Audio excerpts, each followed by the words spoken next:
வணக்கம். வீரயுக நாயகன் வேள்பாரி. ஒரு பொன்வண்டு கூட்டுக்குள் நுழைவதைப் போல் இருந்தது. விளிம்பில் கருமை கொண்டு நீண்டு கிடந்த மரக்கிளைகள் அந்த பொன்வண்டின் எண்ணற்ற கால்கள் என காட்சியளித்தன. மாளிகையின் மேல் மாடத்தில் நின்றபடி மேற்கு திசையில் மலையில் மறையும் சூரியனை பார்த்து கொண்டிருந்தார் கபிலர்.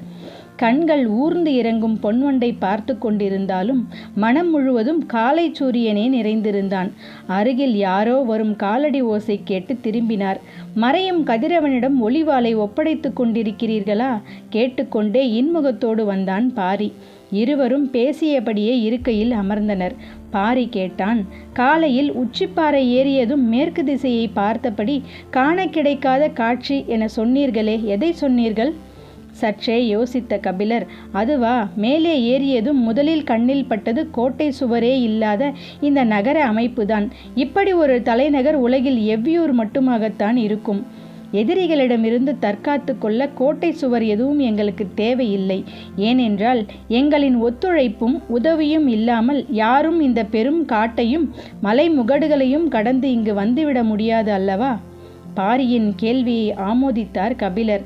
அதே நேரம் காட்டு உயிரினங்களிடமிருந்து உங்களுக்கு பாதுகாப்பு தேவை. அதற்காகவாவது சுவர் எழுப்பி இருக்கலாமே. அதன் பொருட்டுத்தான் எழுப்பியுள்ளோம். எங்கே எழுப்பியிருக்கிறீர்கள்? என் கண்களுக்கு தெரியவில்லையே. எதுவும் மாயச்சுவர் கட்டியுள்ளீர்களா? பாரி சிரித்தான். உங்களின் கண்களுக்கு தெரிகிறது. ஆனால் அதுதான் சுவர் என்பதை உங்களின் எண்ணம் ஏற்க மறுக்கிறது. கபிலர் உட்கார்ந்த இடத்தை விட்டு எழுந்து பார்த்தார். அவரை கவனித்தபடி பாரி கேட்டான், இந்த காட்டில் எத்தனை வகையான விலங்குகள் இருக்கின்றன என்று யாருக்கு தெரியும்? காட்டு விலங்குகளால் உடைத்து நொறுக்கவோ தாவி கடக்கவோ முடியாத ஒரு கோட்டை மதிலை மனிதனால் கட்டிவிட முடியுமா? கார்காலத்தில் 3 குலகு தின்ற ஒரு பெண் யானை எவ்வளவு பெரிய கற்கோட்டையையும் தகர்க்கும். அதிங்கத்தை தின்ற ஆண் யானை கூட்டம் உள்நுழைந்தால் பெரும் மலையும் கிடுகிடுக்கும். மரமேறி உயிரினங்களால் தாவி கடக்க முடியாத தடுப்பு சுவரை எழுப்ப முடியுமா? இந்த மலைத்தொடர் வட திசையிலும் தென் திசையிலும் எவ்வளவு தொலைவு நீண்டு கிடக்கிறதோ யார் அறிவார்? இடையில் ஒரு சிறு பகுதியில் பரம்பு நாடு இருக்கிறது. எண்ணிக்கையில் அடங்காத விலங்கு கூட்டங்கள் நாள்தோறும் இடமும் வளமுமாக எங்களை கடக்கின்றன. இவற்றிடம் இருந்து பாதுகாக்க எத்தனையோ முறைகளை கையாண்ட எம் முன்னோர்கள் இறுதியாக இந்த நாகப்பச்சை வேலியை பெரும் கோட்டையாக எழுப்பினர். கபிலர் சுற்றுமுற்றும் பார்த்தார். எவ்வியூரின் கடைசி வீடுகளும் தெருக்களும் முடிவடைந்த சிறிது தொலைவிலிருந்து காடு ஆரம்பமாகிறது. இதில் வேலியோ சுவரோ எங்கு இருக்கிறது என யோசித்தபடி நின்றார். பாரி சொன்னான், ஊரின் எல்லை முடிவடைந்ததும் காடு தொடங்குகிறது. இடையில் வேலி எங்கே இருக்கிறது என்று நினைக்கிறீர்களா? நீங்கள் பார்க்கும் அந்த காட்டின் தொடக்கம் இயற்கையானது அன்று. அந்த தாவரங்கள் தாமாக முளைத்தவை அல்ல. நாங்கள் அறிந்த இந்த பெரும் உலகெங்கிலும் இருந்து கொண்டு வந்து இங்கு முளைக்க வைத்தவை. கபிலர் பாரியை கூர்ந்து பார்த்து கொண்டிருந்தார். காட்டில் உள்ள ஒவ்வொரு உயிரும் தின்னக்கூடிய தாவரங்களும் உண்டு, தின்னக்கூடாத தாவரங்களும் உண்டு. நுகரக்கூடியதும் நுகரக்கூடாததுமான பச்சிலைகள் உண்டு. பற்றக்கூடியதும் பற்றக்கூடாததுமான செடிகொடிகள் உண்டு. நாங்கள் வன உயிரினங்கள் நுகரவும் நெருங்கவும் பற்றவும் முடியாத தாவரங்களை கொண்டு ஒரு பெரும் வேலி அமைத்துள்ளோம். தலைமுறை தலைமுறையாக எங்கள் தாவர அறிவின் சேகரம் இந்த நாகப்பச்சை வேலிதான். இவ்வளவு எளிதான வார்த்தைகளால் எவ்வளவு பெரிய செய்தியை சொல்லிக் கொண்டிருக்கிறான் பாரி. நம்ப முடியாமல் நின்று கொண்டிருந்தார் கபிலர். இதை எப்படி மனிதனால் செய்ய முடிந்தது? அதை செய்ய முடிந்ததால் தான் நாங்கள் இங்கு வாழ்கிறோம். காற்று கூட உள்நுழைய முடியாத இந்த கானகத்தில் ஓரிரு வீரர்கள் காவல் காக்க நாள்தோறும் தூங்கி உயிரோடு எழுகிறோம்.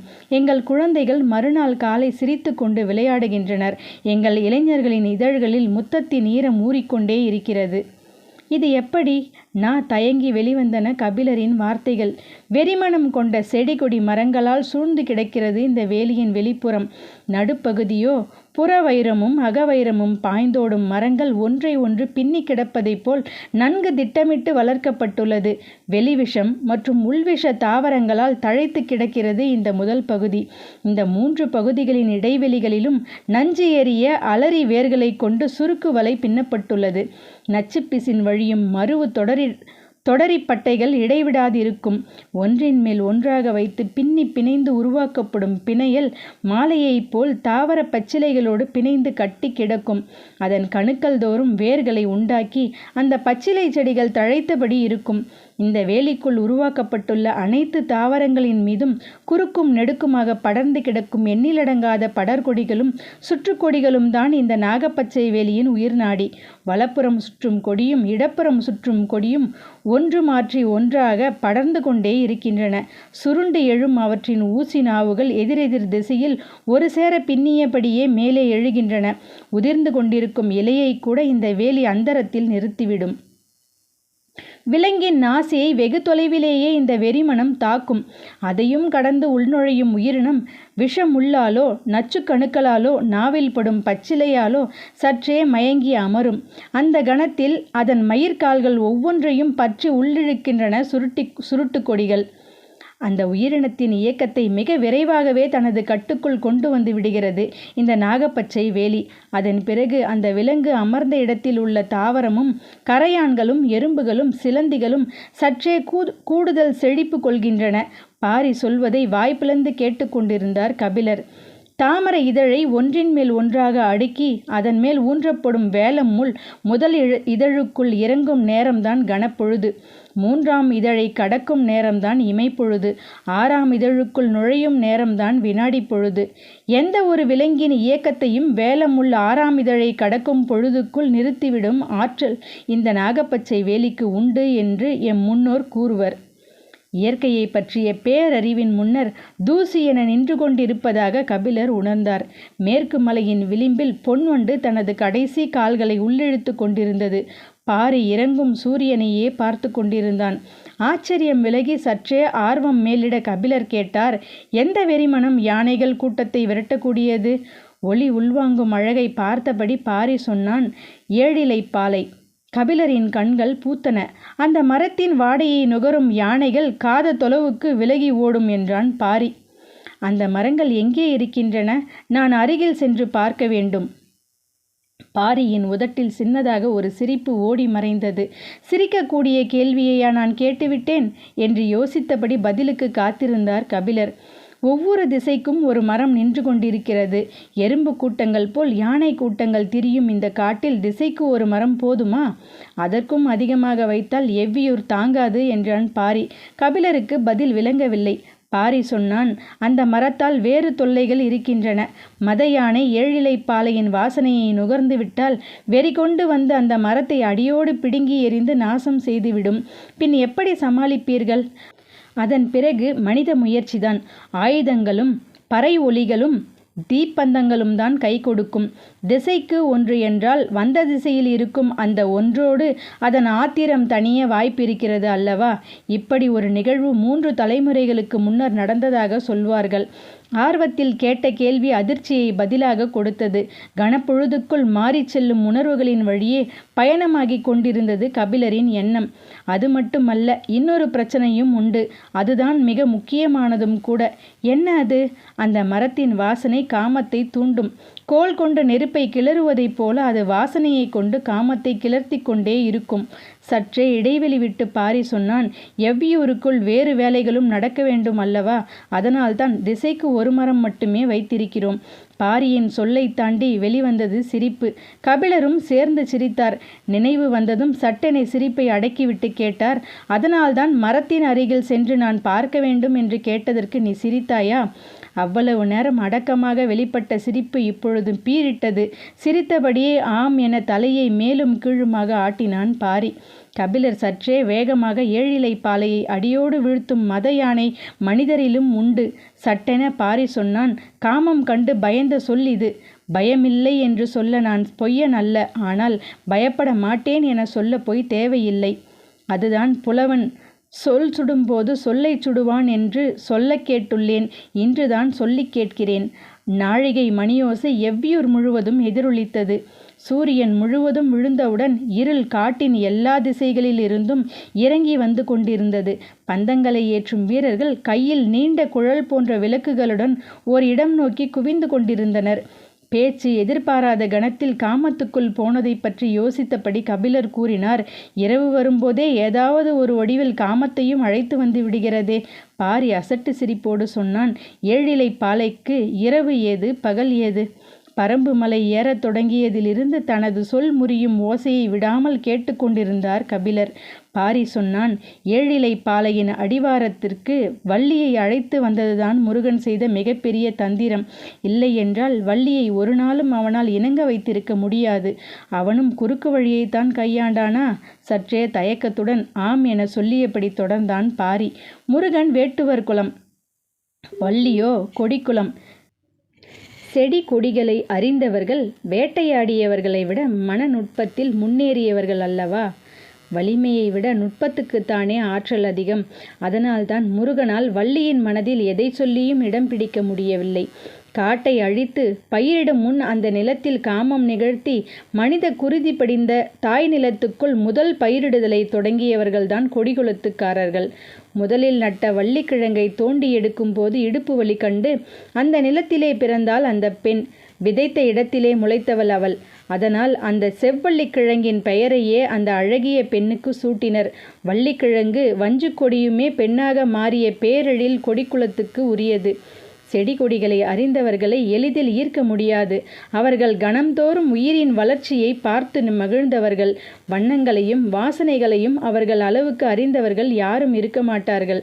அவர்களின் கவனத்தை கவர்வதோ காதலை பெறுவதோ எளிது அல்ல. வேறு வழியே இல்லாமல் தான் ஏழிலை பாலையின் அடிவாரத்துக்கு வள்ளியை அழைத்துச் சென்றான் முருகன். கபிலரின் கண்முன் காலமும் காதலும் கடவுளும் ஒன்றை ஒன்று பின்னி மேலே எழுந்தபடி இருந்தன. ஆண் ஆதியிலிருந்தே வெல்வதற்காகத்தான் முயன்று கொண்டிருக்கிறான். பெண் ஆதியிலிருந்தே நம்புவதற்குத்தான் ஆசைப்பட்டிருக்கிறாள். பாரி சொன்னான், ஏழிலை பாலை பெண்மையால் பூக்கும். அதைவிட முக்கியம் பெண்ணையும் ஆணையும் ஒரு சேர பூக்க வைக்கும். வியப்பு நீங்க சிறிது நேரமானது. உள்ளுக்குள் ஏனோ ஒரு சிரிப்பு பொங்கி வந்தது. அதை அடக்க முடியவில்லை. சற்றே திரும்பிச் சிரித்தார் கபிலர். ஏளனம் கொண்ட அந்த சிரிப்பின் தொனியை கவனித்த பாரி, இதில் சிரிக்க என்ன இருக்கிறது என பார்வையால் கேட்டான். கபிலர் சொன்னார், அந்த ஏழிலை பாலையை தலைமாட்டில் வைத்து நட்டு வைத்து குடும்பம் நடத்தி கொண்டிருக்கும் கூட்டத்தோடு நான் வந்து சேர்ந்து விட்டேனே என்று என்னை நினைத்து சிரித்தேன். கபிலரோடு சேர்ந்து வெடித்து சிரித்தான் பாரி. இருளை விரட்ட பந்தங்களை தயாராகி கொண்டிருந்தன. பாரி சொன்னான், பந்த ஒளிக்கு பூச்சிகள் வந்து விழாமல் இருக்க இலுப்பை எண்ணெய் ஊற்றப்படுவதை நீங்கள் அறிவீர்கள். ஆனால் அதற்கு எல்லாம் இந்த காட்டு பூச்சிகள் கட்டுப்படாது. நாங்கள் பயன்படுத்துவது கொம்பன் விளக்குகள். அதில் நாகக்கழிவு நஞ்சு பிசினும் சேர்த்து மெழுகியிருப்போம். பந்தம் எரிவது திரியிலிருந்து மட்டுமல்ல, திரியோடு சேர்ந்து விளக்கின் விளிம்பும் கருகியபடி தீந்து எரியும். அந்த வாசனையை ஊடறுத்து பூச்சிகளால் உள்நுழைய முடியாது. ஒரு வகையில் இதை ஒளிவலை என சொல்லலாம். ஒவ்வொரு பருவத்துக்கும் மாறுபடும் பூச்சியினங்களுக்கு ஏற்ப கொம்பனில் தேய்க்கும் பசையும் மாறும், எண்ணெயின் சேர்மானமும் மாறும். அப்போதுதான் அவற்றை கட்டுப்படுத்த முடியும்.